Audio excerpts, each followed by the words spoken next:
उन्होंने साफ साफ कह दिया है कि किसी भी हालात में समझौता नहीं होगा, चाहे पीएम मोदी को इसका नुकसान ही क्यों ना भुगतना पड़े। पीएम ने कह दिया है कि हमारे लिए किसान सबसे पहले हैं, किसानों से जुड़े मुद्दों को लेकर समझौता नहीं किया जा सकता। और पीएम मोदी ने हरित क्रांति के जनक प्रोफेसर एमएस स्वामीनाथन की 100वीं जन्म जयंती के अवसर पर किसानों के हित में कहा है कि हमारे लिए अपने किसानों का हित सर्वोच्च प्राथमिकता है। अच्छा, मोदी ने यह फैसला कर लिया कि वो चीन जा रहा है।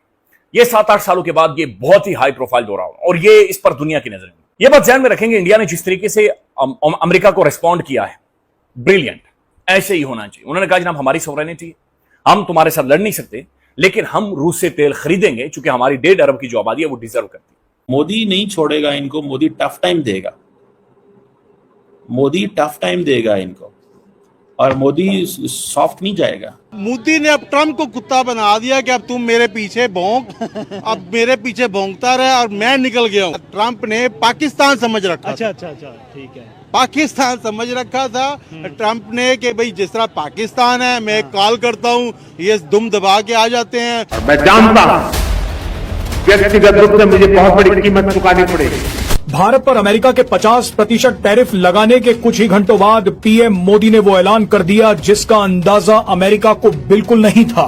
पीएम मोदी ने ट्रंप की टैरिफ वाली धमकी का जवाब देते हुए भारतीय किसानों पर बहुत बड़ा ऐलान किया है। पीएम मोदी ने कहा कि मैं जानता हूं कि व्यक्तिगत रूप से मुझे बहुत बड़ी कीमत चुकानी पड़ेगी, लेकिन मैं इसके लिए तैयार हूं। पीएम मोदी ने आगे कहा कि हमारे लिए अपने किसानों का हित सर्वोच्च प्राथमिकता रखता है। भारत अपने किसानों, पशुपालकों और मछुआरे भाई बहनों के हितों के साथ कभी भी समझौता नहीं करेगा। पीएम मोदी ने पहली बार अमेरिका को सीधी चेतावनी दे दी है।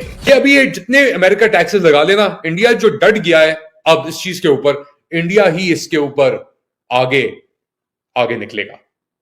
जीत हिंदुस्तान की ही होगी इस पूरी कश्मकश के अंदर, क्योंकि इंडिया की जो मार्केट है, आप 1.5 अरब लोगों की मार्केट है, उसको अमेरिका इतनी आसानी से हिला नहीं सकता, गिरा नहीं सकता। आज मैं देख रहा था कि इंडियन मार्केट में रुपए में कोई इतना लंबा चौड़ी फ्लक्चुएशन नहीं आई।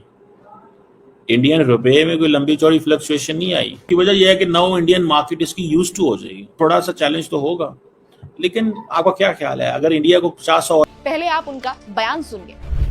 हमारे लिए अपने किसानों का हित सर्वोच्च प्राथमिकता है। भारत अपने किसानों के, पशुपालकों के और मछुआरे भाई बहनों के हितों के साथ कभी भी समझौता नहीं करेगा। और मैं जानता हूं व्यक्तिगत रूप से मुझे बहुत बड़ी कीमत चुकानी पड़ेगी, लेकिन मैं इसके लिए तैयार हूं। सही है, इंडिया की इकोनॉमी चाइना की जितनी बड़ी नहीं है, मगर इंडिया की खुद मुख्तारी जो है वो बिल्कुल चाइना की तरह ही है। इसके बाद अब क्या होगा, जो भी आप बात कर लें, एक बात वाज़ेह है, नरेंद्र मोदी जैसा भी दुनिया के अंदर अपना पाकिस्तान जैसे समझे या और दीगर ममालिक ऐसे समझें, आप इल्जाम लगा दें नरेंद्र मोदी के ऊपर, यार उसने ये किया नहीं किया, मगर जब हिंदुस्तान की बात आती है और खुद मुख्तारी की बात आती है तो नरेंद्र मोदी से बेहतर आपको इस पूरे निजाम के अंदर कोई नहीं मिला। एक गुंडा था अमेरिका, एक उसकी गुंडागर्दी इंडिया भी बर्दाश्त करता रहा, पाकिस्तान भी करता रहा, पूरी दुनिया बर्दाश्त करती रही, चाइना भी बर्दाश्त करता रहा। मगर जब अभी उसकी गुंडागर्दी इंडिया ने मुंह तोड़ जवाब इसलिए दिया है कि एक तो उसको रशिया की सपोर्ट है, उधर से चाइना की सपोर्ट है, ठीक है, और खुद मोदी खुद सुपर हीरो है। क्यों कि उसने जैसे पूरी दुनिया को हिला के रख दिया कि एक छोटा सा गरीब मुल्क है। और अमेरिका को तो आजकल कोई इनकार करता ही नहीं है, ठीक है ना। अमेरिका का कुत्ता भी आता तो उसके लिए कारपेट लगा देते हैं। रेड कुत्ता आ गया जी अमेरिका का, तो लिहाजा उसने कहा है, तो ये बड़ी बात है। तो कुत्ता बना दिया अमेरिका को, मोदी ने अब ट्रम्प को कुत्ता बना दिया कि अब तुम मेरे पीछे भौंक, अब मेरे पीछे भौंकता रहे और मैं निकल गया हूँ, ठीक है ना। हो गया सिर्फ अभी ये हुआ है कि अमेरिका का मोदी को सही पता चल गया है, क्योंकि ये जो वार हुई है ना पाकिस्तान की, इसकी वार में उसको पता चल गया कि अमेरिका दोगला है, ठीक है, कहता कुछ है करता कुछ है, कभी भी मुश्किल में खड़ा नहीं होता साथ। और उसका फिर पहले उसको चेहरा असल नजर आ गया। ट्रम्प ने पाकिस्तान समझ रखा। अच्छा, ठीक है, पाकिस्तान समझ रखा था ट्रंप ने कि भाई जिस तरह पाकिस्तान है, मैं कॉल करता हूँ ये दुम दबा के आ जाते हैं, तो ठीक है इनके आर्मी चीफ भी मैं बुलाता हूँ, जिस टाइम मर्जी बुला लेता हूँ, इनके वजीर आजम को बुला लेता हूँ। तो मोदी क्या चीज है, एक ही जैसे लोग हैं, एक ही बाप से बिछड़े हुए हैं, ये दो भाई हैं, ठीक है। तो मोदी उसने सोचा जैसे पाकिस्तानी हमारे इशारों पे चलते हैं, हम एड देते हैं तो तलवे चाटते हैं, तो शायद मोदी भी तलवे चाटेगा। मगर मोदी क्यों तलवे चाटे कि ये इंडिया जो है वो उसको बहुत बहुत बहुत बड़ा एडवांटेज है।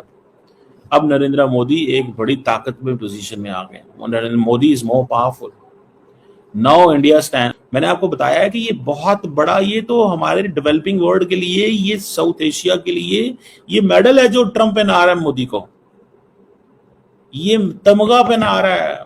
तमगा, नरेंद्र मोदी पहले ही नेशनलिस्ट है, उसकी पार्टी पहले ही नेशनलिस्ट है, वो तो पहले ही ढूंढ रहे हैं एंटी नेशनलिस्ट को इंडिया के अंदर। जैसे कि फॉर एग्जांपल कल रात को राहुल गांधी को स्टेटमेंट ना जारी करनी पड़ गई कि मोदी साहब खड़े रहना, झुकना ना, पीछे ना होना, ये ना करना, वो ना करना। वो क्यों करनी पड़ गई भाई? उसको पता है अगर ये नहीं होगा तो अब फॉर एग्जांपल जो इंडियन मीडिया चीजों को करता है, स्पिन करता है।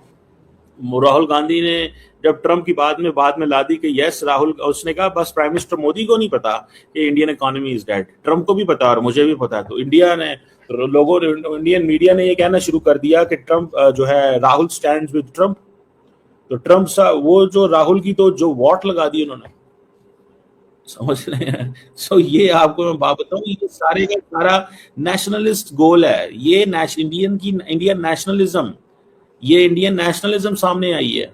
मोदी ने कहा कि भाई अब अमेरिका को छोड़ना है, इसकी कोई सबसे बड़ी मुझे लगता है ट्रम्प की बेवकूफी ये है कि ये इंडिया को स्टॉप कर रहा है कि रशिया से आप तेल नहीं खरीदो, आप ईरान से नहीं खरीदो। भाई जो बाइडन नहीं कर सका। दूसरी बात ये है कि ईरान ने भी बयान दे दिया है, ईरान भी मैदान और खुल के मैदान में आया है इंडिया की फेवर में और अमेरिका के अगेंस्ट। उन्होंने कहा कि हम तो भाई ट्रेड भी करेंगे, हम तो ऑयल भी देंगे और हमारा तो एक ट्रेड पार्टनर है और इंडिया हमारा बेहतरीन ट्रेड पार्टनर है। अब देखिए, आपने ईरान की मैसेज पे जा रही हूँ, ईरान की ट्वीट के अंदर एक लफ्ज यूज किया हुआ था उन्होंने कि इंडिया को तबाह करना चाहता है कि ये दुनिया की तीसरी बड़ी इकोनॉमी ना बने। ये ईरान, और ईरान ने इंडिया के लिए उस वक्त भी जय हिंद का नारा लगाया था जब सीज फायर हो गया था, ठीक है। तो ईरान को भी पता है कि एक बड़ी पावर के साथ जो है ना सपोर्ट रहना ही बेहतर है। हम पॉलिटिक्स में कहते हैं तुम्हारा दुश्मन हमारा दोस्त, बिल्कुल। और ट्रम्प चाइना के भी नाक में दम किया हुआ, इंडिया के भी और रशिया के भी, और तीन बड़ी सुपर पावर्स हैं। और अगर ये मिल जाएगी तो अमेरिका मुंह देखता रह जाएगा। ऐसे ना हो कि अमेरिका खुद IMF से लोन लेने के लिए पहुंच जाए। दोस्तों, अगर देखा जाए तो इस वक्त लग ये रहा है कि मोदी साहब जो चाइना जा रहे हैं, ने पहले टैरिफ बढ़ाने की धमकी दी थी और अब बुधवार 6 अगस्त को आदेश पर हस्ताक्षर भी कर दिए। 50% टैरिफ लगाकर ट्रंप ने हद ही कर दी और अब तो ट्रंप ने खास चीजों पर 100% टैरिफ लगाकर रिकॉर्ड ही तोड़ दिया है। लेकिन पीएम मोदी ने भी साफ कर दिया है कि भारत न झुकेगा, न ही कोई समझौता करेगा। नमस्कार दोस्तों, जय हिंद। दोस्तों, ट्रंप ने जैसे ही भारत के प्रोडक्ट पर 50% टैरिफ लगाया तभी नरेंद्र मोदी ने खुल करके अपना बयान जारी किया है। उन्होंने कहा है कि भारत कभी भी अपने किसानों, पशुपालकों और मित्र भाई बहनों के साथ समझौता नहीं करेगा, बल्कि उन्होंने कहा है कि हमें इसके व्यक्तिगत रूप से भारी कीमत चुकानी पड़ेगी, तो मैं इसके लिए तैयार हूँ। लेकिन भारत कभी भी अपने देश को झुकने नहीं देगा, ना ही कभी झुका है। इस बयान को सुन करके ट्रंप की नींदें उड़ गई हैं। अब आगे देख रहे हैं ट्रंप क्या करने वाले हैं। उन्होंने अभी घोषणा की है कि मैं अब 100% टैरिफ लगाने जा रहा हूं। दोस्तों, इसी को लेकर के पाकिस्तानी मीडिया बहुत ज्यादा मजे ले रही है और भारत और अमेरिका के बीच में इंटरफेयर कर रही है। तो दोस्तों, आपका क्या कहना है डोनाल्ड ट्रंप के बारे में और पाकिस्तानी मीडिया और पाकिस्तानी पब्लिक के बारे में? कृपया मुझे कॉमेंट सेक्शन में जरूर बताएं। और दोस्तों, वीडियो पसंद आया हो तो वीडियो को लाइक करें, शेयर करें और चैनल को जरूर सब्सक्राइब कर लें, क्योंकि इस तरीके की लेटेस्ट अपडेट और वीडियोज इस चैनल पर आते रहते हैं। तो कृपया चैनल को सब्सक्राइब कर मुझे सपोर्ट जरूर करें। मैं मिलता हूं न्यू वीडियो में न्यू कंटेंट के साथ। जय हिंद दोस्तों।